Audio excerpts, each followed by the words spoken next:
हरियाणा में खत्म हुआ नामांकन का दौर। आज होगी नामांकन पत्रों की जांच। हरियाणा में 5 अक्टूबर को चुनाव और 8 को आएंगे नतीजे। कैबिनेट के प्रस्ताव पर राज्यपाल की मोहर के बाद भंग की गई हरियाणा विधानसभा, लेकिन सीएम सैनी फिलहाल कार्यवाहक मुख्यमंत्री बने रहेंगे।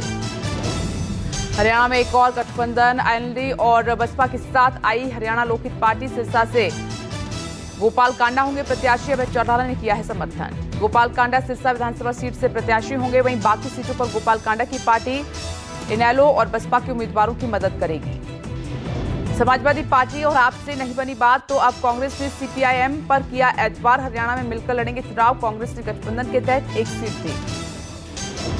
कांग्रेस से बात न बन पाने के बाद राघव चड्ढा का बयान। कहा कि हरियाणा में जेजेपी, इनेलो, बीजेपी, कांग्रेस और अन्य सभी को आजमाया, लेकिन इन सभी ने हरियाणा के पक्ष में कोई काम नहीं किया।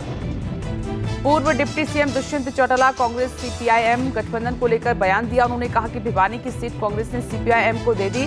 देखता है कि कांग्रेस की अंदरूनी फूट कितनी बड़ी है। पूर्व मुख्यमंत्री और इनेलो प्रमुख ओम प्रकाश चौटाला का बीजेपी पर हमला। कहा कि मौजूदा कुशासन से इस देश का हर नागरिक दुखी और परेशान है। सीएम नायब सिंह सैनी कांग्रेस को घेर रहे हैं। बोले, जनता ने राज्य में बीजेपी की सरकार बनाने का फैसला कर लिया है। कांग्रेस केवल 2 से 3 उम्मीदवारों की सूची जारी कर रही है, क्योंकि उसके पास उम्मीदवार नहीं है। वहीं हरियाणा चुनाव में प्रचार की कमान संभालने के लिए मोदी करेंगे राज्य का दौरा। 14 सितंबर को कुरुक्षेत्र में रैली को करेंगे संबोधित। हरियाणा विधानसभा चुनाव के लिए बीजेपी ने जारी की स्टार प्रचारकों की लिस्ट। सूची में 40 नामों का ऐलान। चुनावी अभियान में पीएम मोदी सहित सीएम योगी जैसे दिग्गज करेंगे प्रचार। वहीं लिस्ट में जेपी नड्डा, राजनाथ सिंह, अमित शाह, नितिन गडकरी, नायब सिंह सैनी, मनोहर लाल खट्टर, शिवराज सिंह चौहान समेत कई लोग शामिल।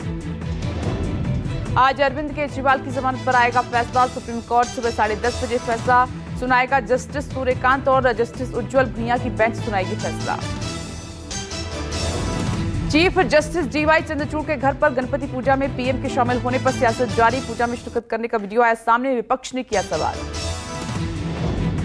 पीएम के पूजा में शामिल होने पर आप नेता संजय सिंह ने कहा कि इसका मतलब है कि बीएल संतोष ने स्पष्ट कर दिया है कि भाजपा राजनीतिक लाभ के लिए पूजा का उपयोग करती है। संजय राउत ने भी बीजेपी को घेरा। कहा कि पीएम सीजेआई के आवास पर गए, उन्होंने एक साथ आरती की। हमें लगता है कि अगर संविधान के संरक्षक राजनीतिक नेताओं से मिलेंगे तो लोगों को संदेह होगा। राज्यसभा सांसद और सुप्रीम कोर्ट बार एसोसिएशन के अध्यक्ष कपिल सिब्बल ने भी सवाल उठाए। कहा कि वर्तमान सीजेआई के प्रति मेरे मन में बहुत सम्मान है। किसी भी सार्वजनिक पदाधिकारी को इसका प्रचार नहीं करना चाहिए। निजी कार्यक्रम। पेरिस पैरालंपिक गेम्स में भारत का नाम रोशन कर लौटे पैरा एथलीटों से पीएम मोदी ने की मुलाकात। आज पीएम मोदी और पैरा एथलीटों के बीच हुई मुलाकात प्रसारित होगी। प्रधानमंत्री नरेंद्र मोदी ने गुरुवार को अपने आवास पर भारत के पैरालंपियन खिलाड़ियों से मुलाकात की और उन्हें हाल ही में संपन्न पेरिस खेलों में रिकॉर्ड पदक जीतने के लिए बधाई दी। खेल मंत्रालय द्वारा साझा किए गए 43 सेकंड के वीडियो में प्रधानमंत्री को ओलंपियन पदक विजेताओं को बधाई देते और उनसे बात करते हुए देखा जा सकता है। भारत ने पैरालंपिक खेलों में 29 पदक जीतकर अपना सर्वश्रेष्ठ प्रदर्शन किया है, जिसमें अभूतपूर्व 7 स्वर्ण, 9 रजत और 13 कांस्य पदक हासिल किए हैं। बुलडोजर एक्शन को लेकर सुप्रीम कोर्ट की सख्त टिप्पणी। कहा कि केवल आरोपी होने के चलते किसी के घर पर बुलडोजर नहीं चलाया जा सकता। सुप्रीम कोर्ट ने गुजरात के एक मामले पर सुनवाई करते हुए टिप्पणी की। बुलडोजर जस्टिस पर सवाल खड़े किए। सुनवाई के दौरान कहा कि किसी शख्स के किसी केस में महज आरोपी होने के चलते उसके घर पर बुलडोजर नहीं चलाया जा सकता। साथ ही कोर्ट ने सख्त लहजे में यह भी कहा कि आरोपी का दोष बताना बनता है या नहीं, यानी क्या उसने ये अपराध किया है, ये तय करना कोर्ट का काम है, सरकार का नहीं। सुप्रीम कोर्ट ने कहा कि किसी शख्स की गलती की सजा उसके परिजनों को ऐसी कार्रवाई करके या उसके घर को ढहाकर नहीं दी जा सकती। कोर्ट इस तरह के बुलडोजर कार्रवाई को नजरअंदाज नहीं कर सकता। सीपीएम के दिग्गज नेता सीताराम येचुरी का निधन हो गया है। आज शाम उनका पार्थिव शरीर उनके घर पर वसंत कुंज लाया जाएगा। कल दिल्ली के एम्स अस्पताल में आखिरी सांस ली। शनिवार को गोपाल भवन दिल्ली में कार्यकर्ताओं के दर्शन के लिए पार्थिव शरीर रखा जाएगा। वे पिछले कुछ हफ्तों से बीमार थे। उन्हें सांस लेने में काफी दिक्कत हो रही थी। 72 साल के दिग्गज नेता का अंतिम संस्कार नहीं किया जाएगा। परिवार ने उनका पार्थिव शरीर शिक्षण और शोध उद्देश्यों के लिए दिल्ली में दान कर दिया है। पीएम मोदी ने सीपीआईएम के महासचिव सीताराम येचुरी के निधन पर शोक व्यक्त किया। कहा कि सीताराम येचुरी के निधन पर दुख हुआ और वे वाम पंथ की प्रेरणा थे।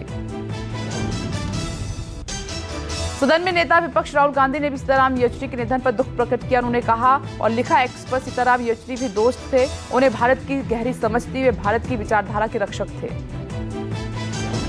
उधर बंगाल की सीएम ममता बनर्जी ने सीताराम येचुरी के निधन पर दुख व्यक्त किया। एक्स पर लिखा कि सीताराम येचुरी के निधन पर खबर सुनकर दुख हुआ, उनका निधन देश की राजनीति को बड़ा नुकसान है। लालू यादव और तेजस्वी यादव की बढ़ सकती है मुश्किलें। लैंड फॉर जॉब केस में जुड़े मनी लॉन्ड्रिंग मामले में आ जा सकता है फैसला। ईडी द्वारा दाखिल सप्लीमेंट्री चार्जशीट का संज्ञान लिया जाए या नहीं। आज उपराष्ट्रपति जगदीप धनखड़ राजस्थान के दौरे पर। अजमेर में राजस्थान केंद्रीय विश्वविद्यालय के कार्यक्रम में मुख्य अतिथि के तौर पर होंगे शामिल।